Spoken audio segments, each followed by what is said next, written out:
A few years ago, I had an opportunity to go to Stockholm for a corporate event. I was working with an investment group that was exploring oil prospecting in the Baltic Sea.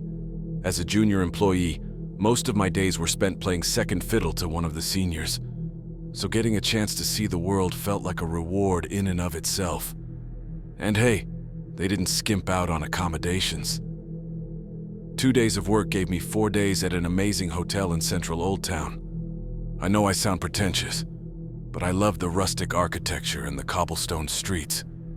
When I wasn't locked up taking notes in a boardroom, I was out on the streets taking in the atmosphere, and spending a little bit too much time at the sci-fi bookstore, of course.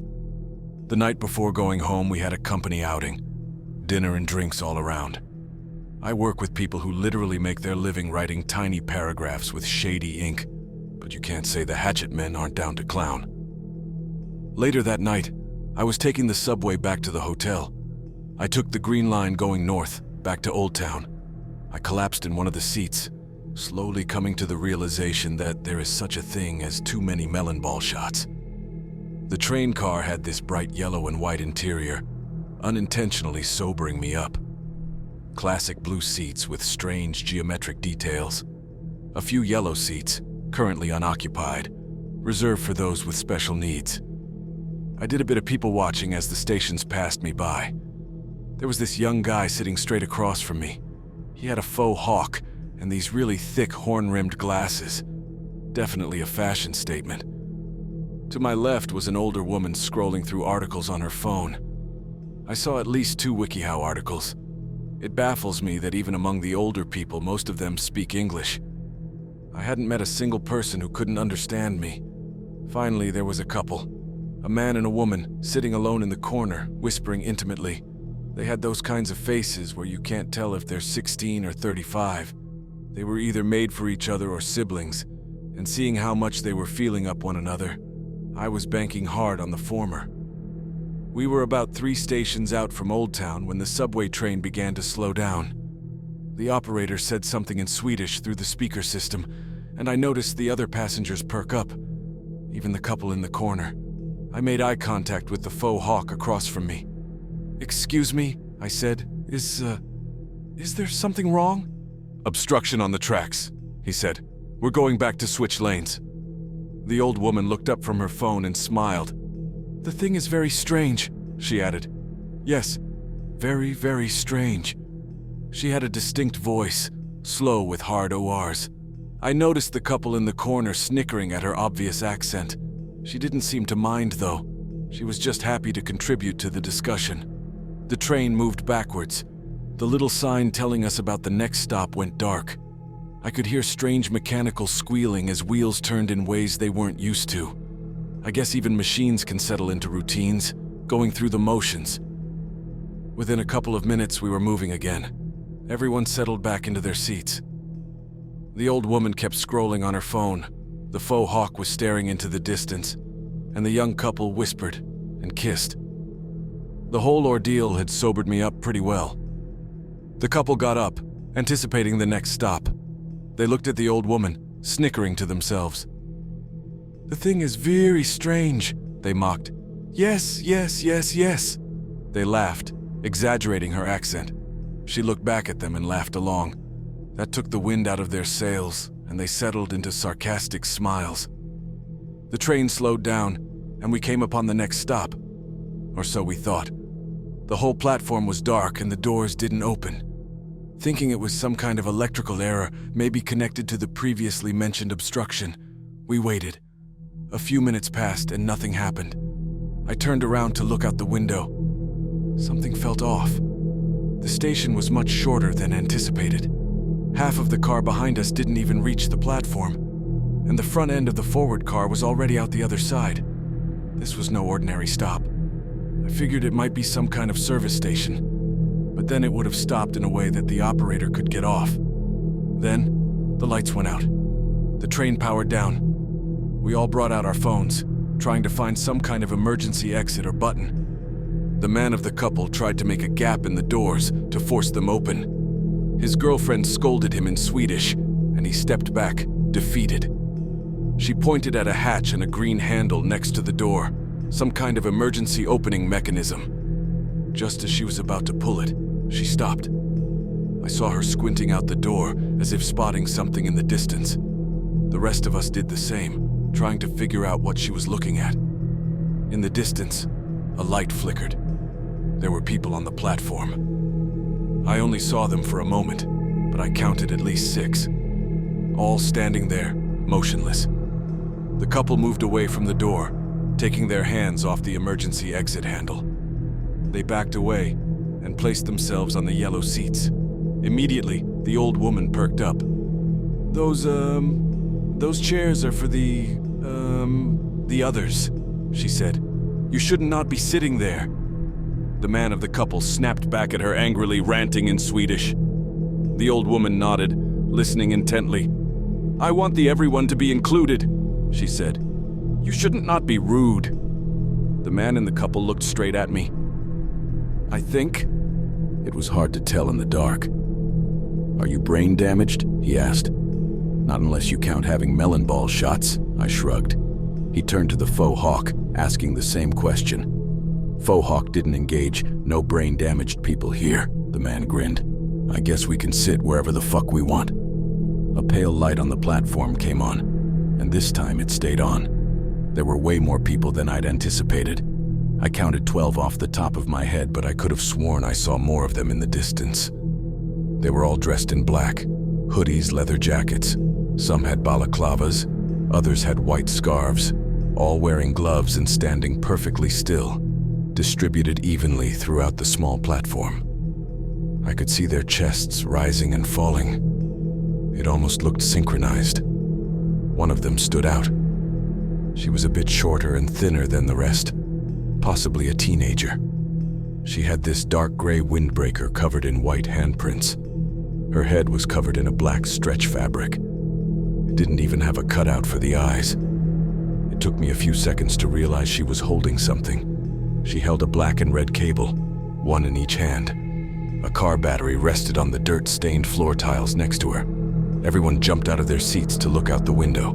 Faux hawk sprung into action, reaching for the emergency phone, a line directly connected to the train operator. He tried it a few times, but couldn't get a connection.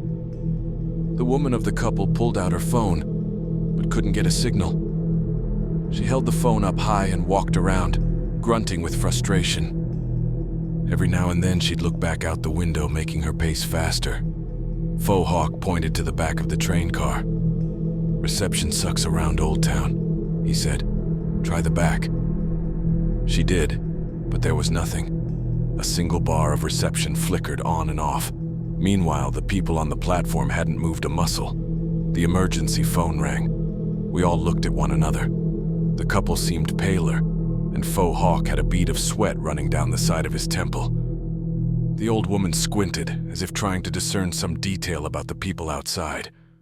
The phone rang 4 times before Faux hawk finally picked it up. When he did, every speaker in the train car screeched to life. We covered our ears as the volume equalized. At first there was like a low mumbling chant, a mantra, the same word repeating over and over, slowly giving way to a voice.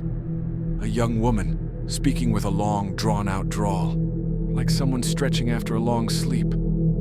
You should, step out, the voice said. First one out gets to, walk away. We hung on those words. They bounced off the walls, finally settling in the back of my head. We passed looks back and forth, trying to figure out what was going on. No one moved a muscle. Just the first, the voice continued. Let's go. The man of the couple pushed forward. His girlfriend clung to his arm, but he pushed her away. Faux hawk raised his hands, asking the man to wait, and received a swift haymaker to the side of his face, breaking his glasses in half. The woman kept yelling at him, but he didn't even bother to respond. I could tell from context that his name was Roger. She tried once again to hold him, but this time he pushed back, hard. She was sent reeling back. She collapsed into one of the yellow seats. The man, Roger, opened the emergency door and stepped out. Everything went quiet. The old woman shook her head and tapped me on the shoulder. Very dumb, she said. Very dumb man. I went over to help Faux Hawk get back up. He was still a bit disoriented, maybe even mildly concussed. He'd taken one hell of a punch. Roger stepped up to the girl with the cables, quietly asking her something. She looked up at him as the speaker sparked back to life. "No," she said. Her voice echoed not only through the station but through the speakers, like she had some kind of microphone. Roger protested, pointing at the exit to the left, a spiral staircase leading upwards. It was obvious that she'd said something that bothered him. He paced back and forth. "Because," she continued, "I never, like the first one?" The bulbs started to flicker on and off like a strobe light. It framed the scene like a series of Polaroids, every flash bringing something new. I saw Roger being grabbed by someone on his left, then fighting off someone grabbing him from behind. Somewhere, the click of a switchblade. Countless arms holding him down, stretching him out. And then, knives, screams, some from him, some from his girlfriend. Faux Hawk did his best to hold her back as he yelled for me to close the doors. Stabbings are silent. It's not like the movies where you can hear the swing of a blade. It's quiet and terrifying. It's the people that make noise, not the weapon. With every blink of the light, I saw another stab. Some to his legs, a few to his shoulders. Moments later, he was pushed onto his knees before the young woman. She tilted her head, looking first at him, then at us. "Too greedy." The voice crackled over the speakers. "We want purebreds." She plunged the cables into his neck. It only took moments for the smell of burnt hair to reach us. I heard his muscle spasms as he collapsed onto the tiled floor, taking shock after shock after shock, straight to the neck. Even at a distance, I saw how the skin contracted, blackened and cracked at the seams. His girlfriend kept screaming his name. She couldn't help herself. She collapsed onto the floor, her hands feebly smacking against the thick glass of the now closed subway doors. The voice returned, now with a slight gasp. I couldn't tell if it was exertion or excitement. "We're, weeding bad ones," she huffed. "Now give us the one with the most time." We all looked at one another but didn't know what to say. My eyes kept getting drawn back to the remains on the platform, still bleeding from half a dozen open wounds. Smoke rose from his mouth. The old woman broke the silence. "I am Evelina," she said. "I am 76-year-old. She held a hand out to Faux Hawk. He took it. "Casper," he said. "I'm 24. I introduced myself, telling them I'd had my 32nd birthday not 2 weeks ago. The final member of our group was too panicked to speak. She kept wailing, repeating Roger's name and weakly clawing at the window. She'd reverted into some primal state, like a child crying for its mother. "I've had most of all time," said Evelina. "Many years." "I think they mean who has the most time left," said Casper. "That would be me." "Oh, I got the many years left," smiled Evelina. "I'm a gunpowder lady." I tilted my head but didn't get the question out. Casper tapped me on my shoulder. "It's just an expression," he said, "like son of a gun." "Right," I nodded. "I don't think that counts though." "Yeah," nodded Casper, "me neither." I walked up to the woman on the floor. I leaned down and asked her about her age or some kind of identification. She burrowed her face in her hands, and I saw streaks of tears seeping through the gap in her fingers. She was shaking and kept rocking back and forth. All the fire had burned out of her, leaving only the remains of a mind behind. Casper moved up to one of the windows and smacked it. "Hey!" he yelled. "Do you mean the oldest or youngest?" There was no response. The people on the platform just stood there, their chests rising and falling in unison. Their excitement was palpable. Some of them hadn't put away their switchblades yet. One of them had a one-handed fork, still dirty from toiling in the garden. "You hear me?" continued Casper. "I said—" There was a loud smack as 6 pale hands pressed against the window. They'd come out of nowhere. 3 people looking right at him, as if responding to a challenge. They seemed young. 2 of them wore white scarves, while the third had some kind of turtleneck pulled all the way over his nose. Their pupils were dilated, making their eyes look completely black. At this distance, I could see them trembling with excitement. One of them kept stomping with his foot. One of them had a shaky hand, making it tap against the glass. One of them pressed themselves so hard against the window that I could see the fog of his breath. Casper fell backwards, tripping over his own feet. His mouth was wide open, as if trying to force more air into his lungs. I don't know what to do. He shook his head, moving his mouth. Maybe the words would find themselves. I don't know. As they backed away from the window, I grabbed the woman on the floor. I forced her hands down and stared into her face. She looked so different. Her mascara was running. I need you to tell me your age, I said. Please tell me how old you are. She tried to get it out, but every word got stuck in her throat. Ha! Hannah! And how old are you, Hannah? She looked at the other two as if trying to understand what I was asking. They want the youngest, said Casper. The one with the most time. Are they letting us go? Maybe. She took a few deep breaths, closed her eyes, and dropped her voice to a semi-whisper. I'm 21, she said. I'm the youngest. Evelina smiled and moved over to help Hannah off the floor. Hannah took her hand and got up, leaning against a handrail. I'm sure they will. Do good, said Evelina. That's why they ask for most time. Casper nodded. It could be a no women and children kind of deal. I could tell Hannah was uncertain. Maybe they'd let her go, maybe not. But after seeing what they did to Roger when he made a bad impression, I figured we ought to at least try to play along for the time being. Hannah seemed to agree, as she put her hand on the emergency door exit. A thought flickered in my mind. I could have kept it to myself, but my heart raced ahead and kicked my mouth open. Hannah was about to pull the handle when I put my hand on her shoulder. What year were you born? I asked. What?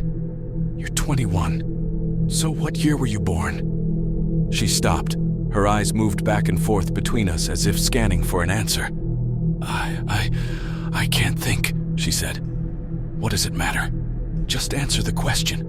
It's 2002? Casper stepped up, staring daggers at her. What month? He asked. January, she responded. Just let me... Oh, smiled Evelina. We have same star sign. Great, said Hannah. I'm going. Hannah gave me the side eye as I grabbed her wrist. What star sign are you? I asked. She didn't say anything. She sunk her eyes to the floor, unblinking. What star sign are you? Echoed Casper. She turned away, and he grabbed her neck. His voice pitched into a scream as he asked her again and again. Finally, he grabbed her arms and nodded at me. Check her pockets. She didn't protest. Turns out Hannah was born in '94, making Casper the youngest of us. Whether the most time referred to the youngest or oldest of us didn't matter to Hannah. She was neither. Casper moved up to the door. Why go out there at all? Yelled Hannah. Someone is going to notice we're gone. Let's just wait. I'm not counting on the patience of a group of fucking murderers, spat Casper. And this is abnormal. You ever seen a fucking gang like that? Casper pointed out the window, his finger shaking. Evelina nodded. He's right, she said. Very, very strange. Unnormal. Casper pulled the emergency door handle and the crowd outside dispersed. Giving us one final look, he stepped out. The rest of us kept quiet. Hannah covered her eyes, trying to stifle her sobs. They slowly gathered around Casper as he stepped up to the young woman with the live cables. A silence hung in the air, like she was contemplating something. The speakers crackled to life. Very, brave, she said. You pass. Casper nodded and headed towards the exit, but the crowd didn't move. Instead, they closed in around him. You win? She stepped forward, dropping her cables. She grabbed the side of Casper's head as if going in for a kiss. The others grabbed his arms, holding him still. A hand wrapped around his neck, another grabbed his hair. We did it right, cried Hannah. Stop, we did it right. Rewarded, said the voice from the speakers. Greatly rewarded. In one motion, the young woman pulled up her black mask, revealing a wide-open mouth. Casper was pushed to his knees as she leaned over him. Underneath the black fabric of the woman's mask, I could see her eyes shimmer with an aquamarine tint. Then, something wrong. It was only a split second, but as she leaned over him, her jaw widened like a hungry snake. What looked like 100 little white hairs extended through her mouth, reaching into Casper as their faces locked against one another. Less like a kiss, more like the bite of a leech. The electronics went fucking crazy. The speakers cycled through radio channels, podcasts, police radios, phone calls, everything with a signal. They all burst through the static in a jumbled mess, like someone trying to tell 100 stories at once. And somewhere in there, her words reverberated. Greatly, rewarded. And then a new voice cut through the static. Casper. Thank you, he laughed. Thank you. Hannah had stopped crying. We all stared out the window, seeing Casper still on his knees. One by one, the hands let him go. He didn't make the slightest effort to run. He stayed there, looking straight ahead. The young woman pulled her mask back down, picked up her cables, and took a deep breath. They're just gonna kill us, said Hannah. Fucking kill us, or that. Evelina hesitated, as if trying her best to find the right words. We need to wait, see what them say. So they can do it again? So they can take me too? No! Hannah got up and ran to the back of the train car. I tried to keep up, but Evelina put a hand on my shoulder. Our eyes met, and she shook her head. She needs to do what she needs to do, she said. She can still change. Hannah hurried to the second exit and pulled the handle. There weren't as many people on the platform there, but I could see over a dozen of them turn their attention her way. The doors creaked open, and Hannah pushed herself through. But instead of heading for the obvious exit, she dropped down on the tracks. So many of them went after her. Some ran, some walked. One of them dropped to all fours and galloped like a rabid animal. The woman with the cables didn't move an inch. There were more of them coming down the stairs, at least 6. Some of them laughed, others howled. One of them kept repeating the same noise over and over again. Ew! Ew! Ew! As more of them disappeared onto the tracks to chase Hannah, I looked back and forth at Evelina and the people outside. We can make it, I said. They're spread out. No, said Evelina. We can't. Look, right there if we just... She looked me deep in the eyes and shook her head. I'm sorry, she said. No. A minute passed. The screams and the howling stopped. People returned to the platform one by one. Some of them had their switchblades out, leaving drops of blood behind. The one with the garden fork unceremoniously dropped a full fist of Hannah's hair on the ground, like an offering to their leader. They all spoke to one another in hushed voices, teasing the speakers into a rough static burst. Casper was still there on his knees, staring straight ahead. He hadn't moved an inch. I contemplated our options. One of us could step out and cause a distraction, giving the others some space to run. That, or we could barricade ourselves. I could break down a handrail and try to use it as a club. We could try to lie, making them believe we'd made contact with the police. We had options, albeit not very good ones. Before I could make a decision, Evelina opened the door. The air had a tinge of iron to it, and I could still hear blood drops hitting the ceramic tiles. Hannah's scrunched up hair bathed in a pool of blood, like a butchered wig. I didn't have the time to stop Evelina. Before I knew it, she'd stepped out, and I'd taken a step to follow her. She turned to me with a smile, nodding for me to come along. Despite everything, she'd kept a leveled head. At most, it had all been strange. She hadn't cried, screamed, or begged. I guess that's what made her a gunpowder lady. I couldn't leave her. There was a confidence to her steps that I just couldn't match, and I had to see her plan unfold. She wanted me to follow, so I followed. She made her way to the young woman with the cables. They shared a few looks, eyeing one another like two anxious cats. He leaves, said Evelina. The two of them turned their heads in unison, as if looking into a mirror. The others nodded, their breaths still perfectly synchronized. I heard the others shift around me, some moving in, as if to grab me, others tightened the grip on their weapons. Whispers of EO swum through the crowd, like an infectious impulse. There was a crackle coming from the cables, a hum from the car battery. It was ready to go at a moment's notice. I tried my best not to look at Roger, his corpse dragged to the edge of the light. I could feel them all smiling. There was a sickly excitement in the air. "Yes," wheezed the woman. "Yes, he leaves." Evelina turned to me, giving me a quick hug, a slap on the back. "You can go to... away," she said. "It is okay." What? It was the only word I managed to conjure. Everything else seemed lackluster. "They only want the locals," she continued. "Not long guests." "That's it? I can leave?" Evelina nodded. I promise," she smiled. There was a glimpse, a shine of something aquamarine, deep in the dark of Evelina's youthful eyes. "They respect their elders," she sighed. "You did, good." Evelina's words no longer came from her mouth. They came from the speakers on the subway train. They all stepped aside. I bolted for the exit, only glancing back for a heartbeat at the very last second. Casper stood among them now, a tint to his eyes, breathing in unison. I hurried up the spiral staircase, up a ladder, pushed a manhole cover aside and ran down the street screaming for help. I ended up at a corner shop, where I collapsed on the floor, knocking over a shelf of chips. I wept like a goddamn baby until they called the police. But there wasn't much they could do. I only had a collection of vague first names, an approximate direction. They'd had no reports of disturbances on the subway, and they were quick to take note that I still reeked of melon ball shots. The police took my statement, handed me a bottle of water, and drove me back to the hotel. And that was that. I've tried telling a few people about this, but as of yet, they all think I'm making it up. It's simply too outlandish to make any sense of.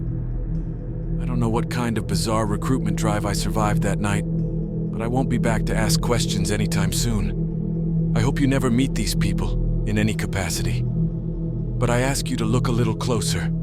Check their breathing, see their eyes, search for a hint, and don't turn your back on them. And please, don't try to run. Thanks for watching. Let us know what you think of the video, and if you enjoyed, like and subscribe. Watch my other videos here. Good night.